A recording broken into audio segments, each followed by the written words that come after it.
하나님을 만나는 길은 우리가 먼저 하나님을 찾아가는 것이 아니라 하나님이 먼저 우리를 찾아오십니다. 우리는 찾아오신 그 하나님을 믿음으로 영접하는 것입니다. 때로는 우리가 하나님을 찾아가는 것으로 착각할 때가 있는데 아닙니다. 하나님이 먼저 우리를 찾아오십니다. 갈릴리에서 두려워 떨고 있는 제자들에게 부활의 주님이 먼저 찾아오셔서 제자들에게 평강이 있을지어다 라고 위로했습니다. 요한계시록 3장 20절에 보면 볼지어다 내가 문 밖에 서서 두드리노니 누구든지 내 음성을 듣고 문을 열면 내가 그에게 들어가 그와 더불어 먹고 그는 나와 더불어 먹으리라 라고 했습니다. 우리 주님이 문 밖에서 두드리시는 이 주님의 음성을 우리가 먼저 듣고 우리의 마음의 문을 여는 것, 이게 바로 믿음입니다. 우리는 찾아오신 주님을 믿음으로 영접하는 일입니다. 이것이 하나님을 만나는 길입니다. 여러분, 창세기 3장 9절에서 10절에 보면 아담이 범죄를 하고 두려워가지고 에덴 동산에 숨었습니다. 그때에 하나님이 아담을 부르면서 내가 어디 있느냐고 하나님이 직접 아담을 찾아오셨습니다. 마태복음 8장에 베드로의 장모가 병이 들었습니다. 그때 베드로의 가정에 주님이 직접 찾아가셔서 그 병을 고쳐주었습니다. 열왕기상 19장 5절에 보면 이 아합 왕에게 쫓기던 엘리야가 몹시 탈진을 한 나머지 차라리 죽기를 원했습니다. 그때에 열왕기상 19장 5절에 보면 하나님께서 천사를 엘리야에게 보내서 천사가 그를 어루만지며 천사가 엘리야를 어루만지면서 일어나 먹으라고 위로하는 말씀이 나타납니다. 하나님이 지쳐있는 엘리야에게 먼저 찾아오셨어요. 천사를 보내서 위로를 해줬어요. 여러분, 항상 우리 주님이 먼저 우리 인간을 찾아오십니다. 내가 주님을 택한 게 아닙니다. 주님이 나를 택하셨다고 했습니다. 그래서 요한복음 15장 16절에 내가 나를 택한 것이 아니다. 내가 너를 택하여 세웠다라고 했습니다. 이것을 신학적인 용어로 하나님의 주권적 선택이라고 말합니다. 여러분, 우리 인간을 찾아오신 그 주님을 우리는 믿음으로 영접하는 것, 이것이 바로 신앙입니다. 여러분, 때로는 하나님 말씀을 들으면서 읽으면서 말씀을 통해 찾아오시기도 하고 때는 여러분이 기도할 때에 찾아오시기도 하고 때는 여러 가지 여러 환경을 통해서 우리 인간을 찾아오시기도 합니다. 하나님이 인간을 찾아오실 때에 우린 믿음으로 반응을 해야 합니다. 그래서 여러분, 이사야 55장 6절에 너희는 여호와를 만날 만한 때 찾으라. 가까이 계실 때 그를 부르라 그랬습니다. 또 이사야 55장 3절에 보면 너희는 귀를 기울이고 내게로 나와 들어라. 그리하면 너희 영혼이 살리라고 했어요. 여기에 찾아오신 하나님, 그 하나님이 만날 수 있는 그 타이밍, 먼저 찾아오신 그 하나님과 만날 수 있는 타이밍을 놓치지 말라는 거예요.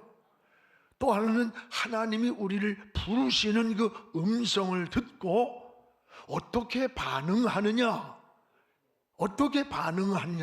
중요한 것입니다. 오늘 말씀은 하나님의 두 천사와 함께 사람으로 나타나셔서 이 아브라함의 장막에 찾아오신 사건입니다. 하나님께서 아브라함의 장막을 사람의 모습으로 찾아갔는데 아브라함이 마치 주를 영접하듯이 극진하게 그 나그네를 모시는 내용입니다. 부지 중에 하나님과 이 천사를 영접한 아브라함의 장막에 머물고 그리고 떠나면서 하나님이 아브라함을 향해서 내가 이맘때쯤 되면 너에게 자녀가 있으리라고 축복을 하고 떠나는 겁니다. 당시 이 아브라함의 아내 사라는 이미 경수가 끝났습니다. 아이를 낳을 수 있는 모든 조건이 떠났음에도 불구하고 자식을 낳으리라고 축복할 뿐 아니라 18절에 보면 아브라함을 향해서 이렇게 말씀합니다. 천하 만민이 아브라함아 너로 인하여 너를 통해서 복을 받으리라고 축복을 하는 겁니다. 이번 주부터 23년도 여러분 대신방이 시작됩니다. 여러분의 가정을 방문하면서 준비된 하나님의 말씀을 전해주시게 될 것입니다. 이 대신방은 가정을 방문하면서 한 해를 향한 기도 제목을 전하고 또 말씀을 통해 가정의 신앙의 방향을 정해주고 더 나아가 대신방을 통해서 가정마다 영혼을 치료하고 삶이 강건해지고 어둠이 사라지는 하나님의 은혜입니다. 신앙이 더욱 또한 성숙하게 변하는 그런 기회가 대신방이에요. 여러분 가정마다 믿음으로 하나님의 말씀을 받으십시오. 그리고 한 해 동안 여러분 은혜가 되고 복이 되기를 기원합니다. 성경에 데살로니가전서 2장 13절에 보면 데살로니가 성도들을 칭찬할 때에 바울이 하나님 말씀을 전했는데 사람의 말로 듣지 않고, 바울이 전하는 하나님 말씀을 사람의 말로 듣지 않고 하나님의 말씀으로 받았다. 받을 때 그 믿는 자 속에서 역사하는 능력이 나왔다 그랬습니다. 그렇습니다. 오늘 하나님 말씀을 귀로만 듣고 흘려보내는 것이 아니라 여러분의 가정에 그 말씀을 받으시기를 축복합니다. 신방의 기본은 성경에서 보면 하나님이 인간을 찾아오는데 시작이 됩니다. 불안과 두려움에 또는 절망에 있는 자들에게 찾아오십니다. 소유는 있는데 만족이 없는 자들에게, 평안을 잃은 자들에게 찾아오십니다. 때로는 병들고 삶에 지친 자들을 찾아오셔서 문제를 해결해 주시는 것, 이것이 신방의 기본인 것입니다.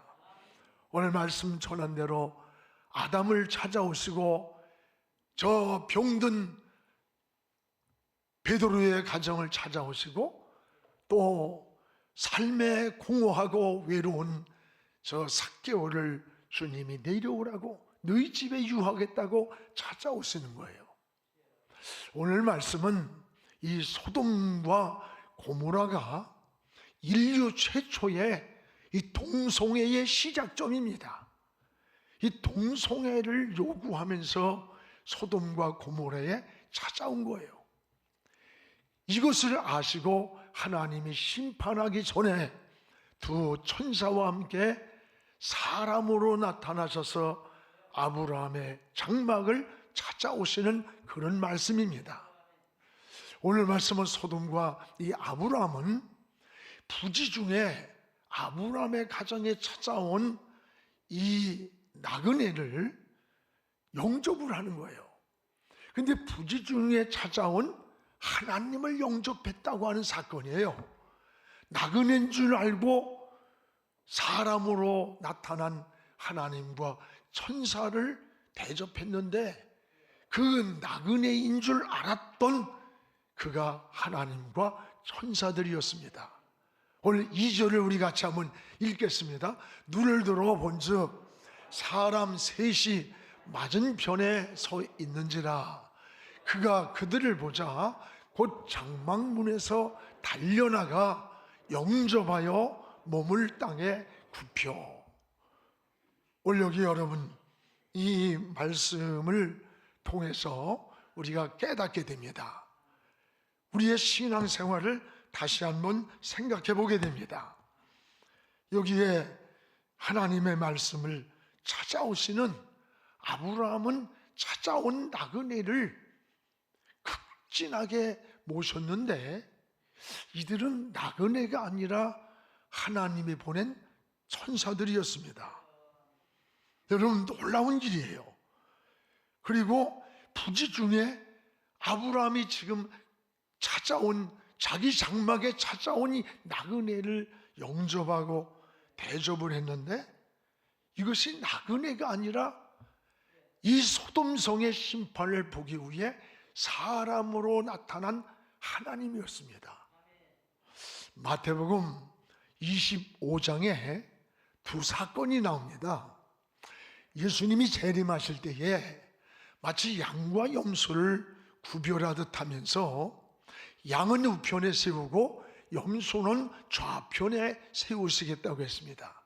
그리고 마태복음 25장 34절에 오른편에 있는 자들을 향해 내 아버지께 복받을 자들이라고 했어요. 이 복받을 자들이 누군가?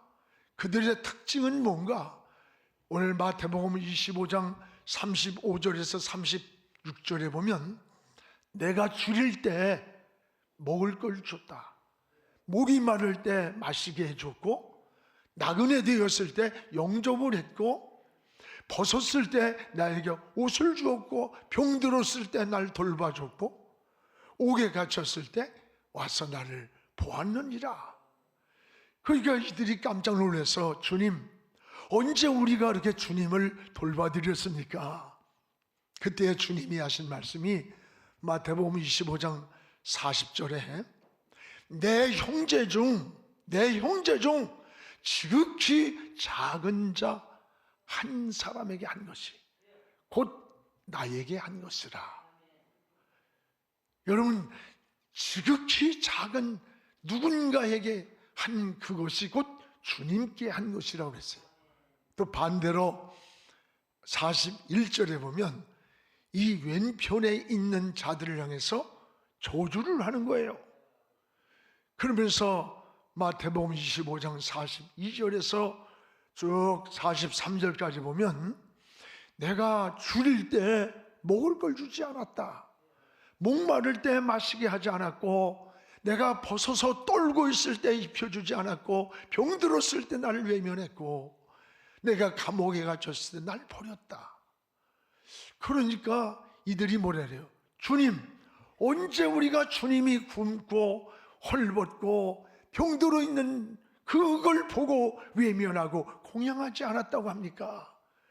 그때 주님이 45절에 이렇게 말씀합니다. 지극히 작은 자 하나에게 하지 아니한 것, 그것이 곧 내게 하지 아니한 것이라. 지극히 작은 자 하나에게 하지 않은 그것이 곧 내게 한 것이라. 이 말씀을 보면서 우리는 하루에도 수없이 우리는 주님을 만나고 있는지도 모릅니다. 여러분, 누군가가 나의 도움이 필요하고 누군가가 내가 붙잡아 주지 않으면 일어설 수 없고 살 수 없는 그 사람이 내 곁에 있다면 바로 그분이 주님일 수 있다는 거예요. 성 프란시스가 어느 추운 겨울날 말을 타고 가는데 호흡벌판에서 웬 사람이 오돌오돌 떨고 있는 거예요. 말에서 내려서 내가 무엇을 도와드릴까요? 했더니 제가 너무 추워요. 살 수가 없어, 견딜 수가 없어요. 그래서 프란시스는 옷을 벗어서 이 사람에게 입혀줬습니다. 자세히 보니까 한센병 환자예요. 그런데 이 환자는 또 하는 말이 그래도 나는 너무 추워요. 이 프란시스는 옷을 벗어주고 자기도 굉장히 춥지만 너무너무 추워 견딜 수가 없다고 하는 이 환자를 보니까 한센병자예요. 프란시스는 한센병자라는 이 사실을 알면서도 그를 품에 꼭 끌어안았습니다. 이 사람이 이제 내가 따뜻합니다 하더니 프란시스 품에 있던 이 사람이 없어졌어요. 그리고 하늘로부터 음성이 들려오는데 이제 내가 나를 사랑하는 줄을 알았느니라. 이제 내가 나를 사랑하는 줄을 알았느니라. 이 성 프란시스 품에 안겼던 그 한센병 환자가 바로 주님이었다는 사실을 알았습니다. 주님을 만났습니다. 주님을 체험했고 너무 감격했습니다. 여러분, 오늘 성 프란시스는 도움이 필요한 곳이 이웃 예수라고 하는 것을 알게 되었다고 하는 고백입니다. 그리고 프란시스는 굉장한 부유한 자의 자녀였습니다. 그러나 그 많은 유산이 있는 부잣집 아들이었지만 모든 그의 특권을 다 내려놓고 수도사가 되어서 성자 프란시스가 된 거예요. 우리는 매일같이 오늘도 주님을 만나고 있음을 생각해야 됩니다. 여러분이 붙잡아주지 않으면, 여러분이 일으켜주지 않으면, 여러분이 돌봐주지 않으면 일어날 수 없고 살 수 없는 자가 이웃에 있다면 바로 주님은 그곳에 계시다는 거예요. 오늘 어쩌면 여러분이 주님이 오늘 이곳에 나타난다면, 하나님이 내가 여기 있다고 한다면 우리는 좋은 옷을 해드리고 싶고 있는 정성을 다해서 음식도 대접할 것이라고 말할 수 있습니다. 그러나 우리는 오늘도 매일같이 우리도 모르는 사이에 여러분 곁에 주님을 만나고 있는지 몰라요. 주님이 곁에 있는지도 몰라요. 오늘 아브라함은 여러분 부지 중에 나그네인 줄 알았어. 그냥 지나가는 나그네인 줄 알고 영접을 했는데 그 나그네인 줄 알았던 그 영접한 그분이 하나님이었어요. 천사를 영접했다고 하는 거예요. 오늘 사랑하는 여러분, 여러분의 손길이 아니면 살 수 없는 이웃이 내 곁에 있습니까? 여러분 주변을 한번 살펴보세요. 그곳에 바로 우리 주님이 계시다는 것을 기억하시기를 바랍니다. 또 하나 아브라함은 이렇게 장막을 찾아온 나그네를 무슨 구제하는 것이 아니라 기쁜 마음으로 모셨다. 기쁜 마음으로. 우리 5절을 한번 같이 읽겠습니다. 내가 떡을 조금 가져오리니 당신들의 마음을 상쾌하게 하신 후에 지나가소서. 당신들이 종에게 오셨음이니이다. 그들이 이르되 내 말대로 그리하리라. 당신들의 마음을 상쾌하게 하신 후에 여기를 지나가소서. 부지 중에 아브라함의 장막에 찾아온 그 나그네였지만 당신들의 마음을 기쁘게 하고 상쾌하게 하신 후에 지나가소서, 돌아가소서. 오늘 아브라함은 마음을 기쁘게 하기를 원했던, 형식이 아닌 이 중심으로 이 나그네를 영접하고 모시고 하는 이런 과정이 왜 성경에 기록되어 있을까? 오늘 여러분, 우리가 인생을 산다는 건 좀 진실했으면 좋겠어요. 좀 우리 마음 중심에서 무엇을 하면 참 좋겠어요.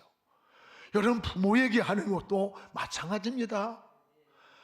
아무리 여러분 잘하고 뭐 어쩌고 해도 중심이 아닌 마음을 진정 편하게 하지 않는다면 그건 효도가 아니에요.